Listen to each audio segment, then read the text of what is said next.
This podcast is made possible by you, the supporters of WPLN and WNXP, Nashville Public Radio.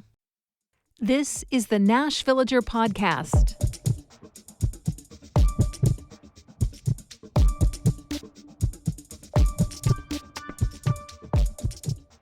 It's March 13th, 2026. On this day in 1947, a schoolboy from Nashville won a special Academy Award. Presenter Shirley Temple, who had been the first to earn a special juvenile Oscar, handed the smaller-than-usual statuette to 12-year-old Claude Jarman. The prize was for Outstanding Child Actor. He'd captured American hearts in MGM's The Yearling, playing a lonely child who adopts an injured fawn. Now, Jarman was discovered by casting agents who decided to randomly visit schools across the South in hopes of finding a kid who already just seemed like the character, without needing to try too hard as an actor. When you read stories about what they had to do to shoot with an untrained baby deer, think shot after unusable shot until they finally got one that worked, well, you can't help but understand why the producers wanted to reduce the number of variables at play. Later in life, Jarman told a reporter he was scouted on Valentine's Day in his 5th grade classroom at Aiken Elementary. The casting agents must have known right away that he was the one. Within weeks of that first meeting, he was packing his bags for Hollywood. He left his friends behind at home and got to know new classmates on the studio backlot like Elizabeth Taylor and Dean Stockwell, before then traveling to Florida for 2 years of location shoots. Jarman ended up staying in Hollywood for several years, acting in a number of films through his adolescence before earning a Vanderbilt degree and getting into the insurance business. But of his 10 or so movie credits, The Yearling always stood out. Frank Sinatra once called him the boy who made everyone cry. I'm Nina Cardona, and this is your daily digest of what's happening around Middle Tennessee with context from Nashville Public Radio, WPLN News. Another round of Oscars will be handed out on Sunday, and like most years, the Academy Awards don't have all that much to do with Tennessee. The big exception is one of the nominated documentary shorts, which spends some time remembering a child who died in the Covenant School shooting. But that is very much the exception. Our area hasn't really become a hotbed for film and TV production the way that places like Vancouver or Atlanta are. But that's not for lack of trying. The Tennessee Film Commission's website emphasizes a number of factors that officials hope will draw productions here. There's a lot of information about the agreeable weather conditions and the variety of landscapes from the Appalachians to the flat riversides along the Mississippi. It points out places like Watertown, with districts that haven't changed much through the decades, making them a great option for period films. Or the way Disney was once able to shoot Fall Creek Falls to look like an Asian rainforest for the live-action Jungle Book. The site also emphasizes the number of entertainment professionals already working in the state, thanks to the music business. It points out that Tennessee only requires filming permits if a production wants to use state-owned property for a location, but even those permits are free, and the state doesn't charge any other kind of fee for filming on government property. And then there are the incentives for shooting here. If a production spends at least $500,000 in Tennessee, the state government will offer a cash rebate of up to 25%. The website suggests that getting that money is relatively easy. It says, quote, "We aren't big on red tape or fine print." There are also tax incentives, rebates on the hotel taxes for people who need accommodations, and, of course, the fact that Tennessee has no income tax and is a right-to-work state where productions don't have to use union crews. At the same time, there have been several private developments meant to bolster the industry with resources like sound stages and post-production facilities. A lot of people keep betting that at some point, Nashville will be the next city to become one of the go-to Hollywood alternatives. It seems like every 5 or 10 years, someone writes an article about how we're poised to really break through into that industry any minute now. WPLN's own This Is Nashville had an episode on the topic last year. And so this Sunday, once again, a lot of folks in our city will be watching the Oscars with the question in the back of their minds. Will one of next year's nominees be filmed here?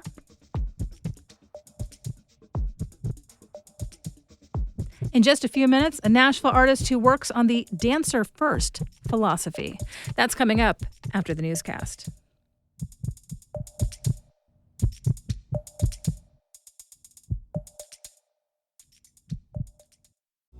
Here's the mantra I think about at WPLN. we connect the dots. It captures a mindset that our journalism is not merely about the latest press release or proclamations by officials. Instead, we can develop expertise, dig deeper, and look to history to understand what's happening now. I'm Tony Gonzalez, news director. When I'm planning coverage and editing stories, the best part is being part of a team that's curious about our community and invested in its future. Here's the latest from WPLN News. Data centers are popping up across Tennessee to support the growing use of digital data. That's raising energy demand and, likely, the cost of electricity. State lawmakers are considering legislation to make data centers pay their fair share. But WPLN's Caroline Eggers reports that one bill could also encourage more fossil fuel pollution. Representative Kevin Vaughn didn't sponsor this bill, but he wrote one of the amendments. It allows data centers to produce their own power, as Vaughn explains during a recent subcommittee hearing. It authorizes data centers to purchase and receive energy directly from independent power producers located in Tennessee.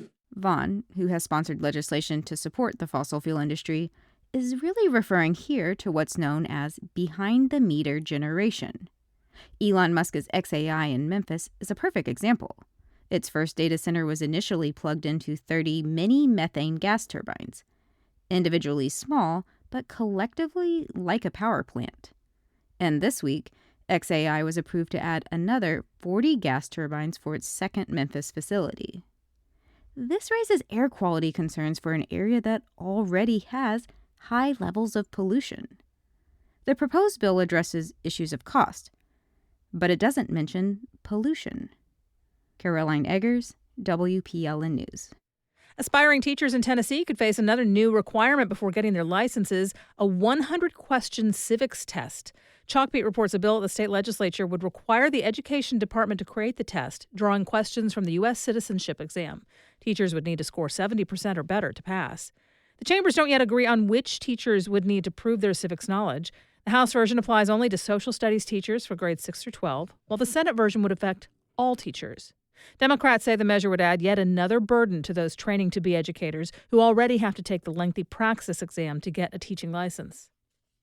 Unemployment remains low in Tennessee, below 4%, but long-term unemployment is creeping up. It's now roughly 1 in 4 people who are jobless. Steve Jones of East Nashville was a senior vice president whose role was eliminated in May of last year. He says it's even hard to get an interview for positions that would mean taking a pay cut.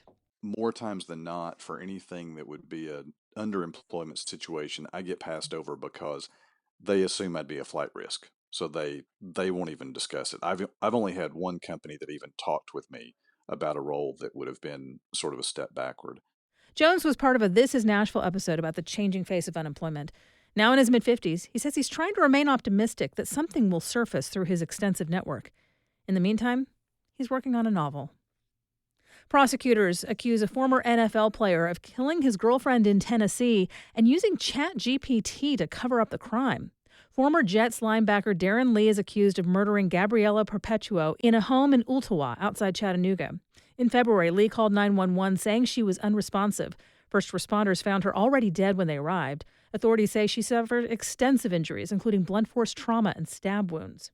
Lee's message history with ChatGPT reveals questions about how to treat her injuries, clarifying to the bot, quote, "I didn't do anything, self-inflicted." Lee also asked the typical injuries for a fall from a shower, which is what Lee told deputies may have happened to Perpetuo. Lee's public defender told the court the prosecutor's evidence is circumstantial. A judge found probable cause for the case to move forward. Perpetuo's family has also filed a wrongful death suit against Lee. The 98th Academy Awards will take place this Sunday. In the Oscar-nominated documentary short film category, there's a story that features a victim of the Covenant School shooting in Nashville. Music and cultural reporter Justin Barney has more. The short film is called All the Empty Rooms. It is a documentary from journalist Steve Hartman.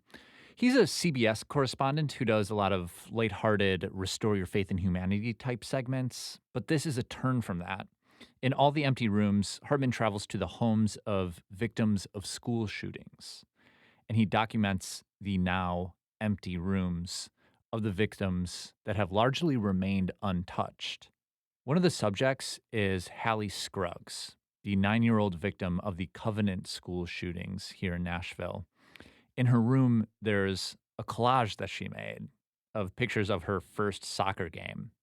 A Tennessee Volunteers football helmet is on the shelf, and there are clothes that are still left in her closet.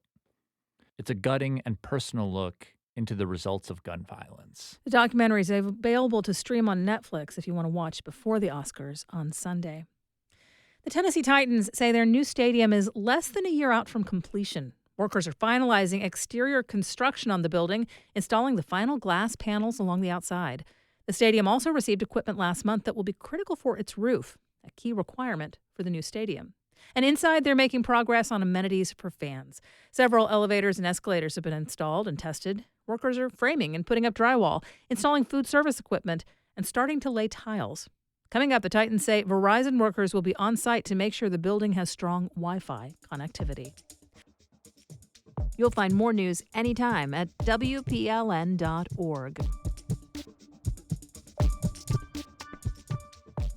For Nashville musician Book Not Brooke, Dancer First is the name of her debut solo album, and it's a guiding light. Music and culture reporter Justin Barney met the pop musician in her home studio in East Nashville to hear about her mission to get you to dance. Brooke Vespoli is a pop musician.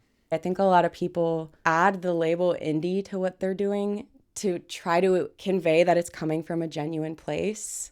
That's a nice sentiment and everything, but I think there's also something to be said about really just claiming what it feels like you're making in your heart. I'm Book Not Brooke, and I make pop. I met up with her in her East Nashville apartment. There's a lot of porcelain masks. Pretty much all the masks and dolls I got off of people on Facebook. It's also her studio. My vocal booth is my closet. Nashville hasn't really been a destination for pop musicians, aside from Kesha. Don't stop, make it pop, DJ blow my speakers. That might be changing. Last year's big breakthrough pop artist Alex Warren just moved here. And there's rumors that Ed Sheeran might be posting up soon. I'm in love with the shape of you. But Book didn't even second guess it.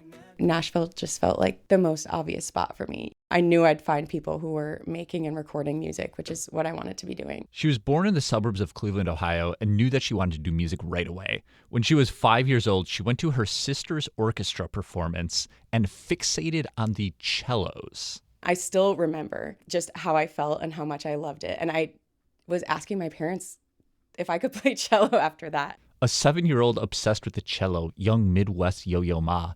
The cello isn't her primary instrument anymore, but if you watch the Annie DeRusso Tiny Desk, you will see her absolutely shredding on the 4-string at NPR HQ. Now you're somewhere in Idaho, letting me down. When she moved to Nashville, she was trying to figure out the connection between her music and her body. There was something going on there. It started off as I want to do performance art in Nashville. And I didn't really know what that meant. I would just focus on my movement, and that planted the seed. And then one day, the way she should be making music clicked. And the dancer first philosophy came to her. If it's good enough to dance to, then it makes the cut. The dancer first philosophy is that when she's producing a song, it must make her dance. And that subconscious instinct to dance is something that comes from outside the brain so it can be trusted. And then once she's dancing, her body has told her that it is good. And she can continue on the song or she can end it. It's about listening to her body over her brain. That's why it's so liberating for me, though, because in embracing the dancer first philosophy, which is how I truly feel in my heart, I can relinquish perfectionism from a musician standpoint. Every musician I've ever talked to struggles with knowing when to finish a song. I am a perfectionist. I genuinely have spent hundreds of hours mixing one song before. I kind of had to ground myself around how am I going to really see a full concept through. And dancer first is like the mantra for all of it. If it's good enough to dance to, it's good enough for me. And that's what makes the production on her album, Dancer First, have so many unpredictable elements that don't make sense to your brain initially, but they make you move. Like this eagle screech in the song Oh You, Oh Yeah.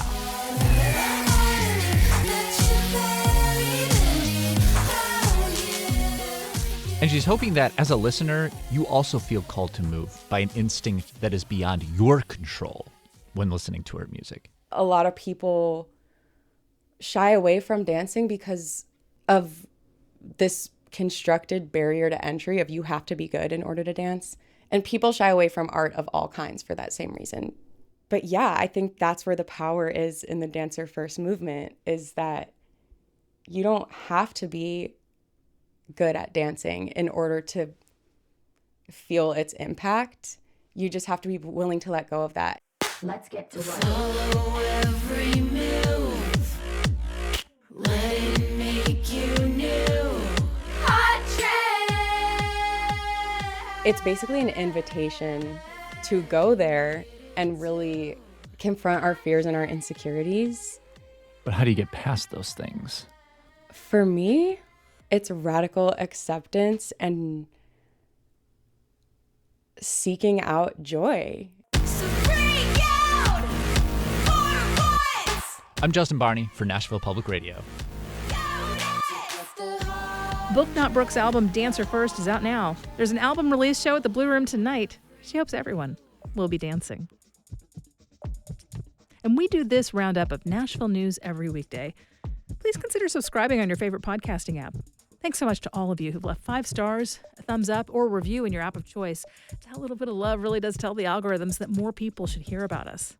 And of course, everything at WPLN News is listener supported. You can make a donation at WPLN.org. And that's it for today. Thanks so much for listening. Let's make this day a good one, and we'll catch back up next week.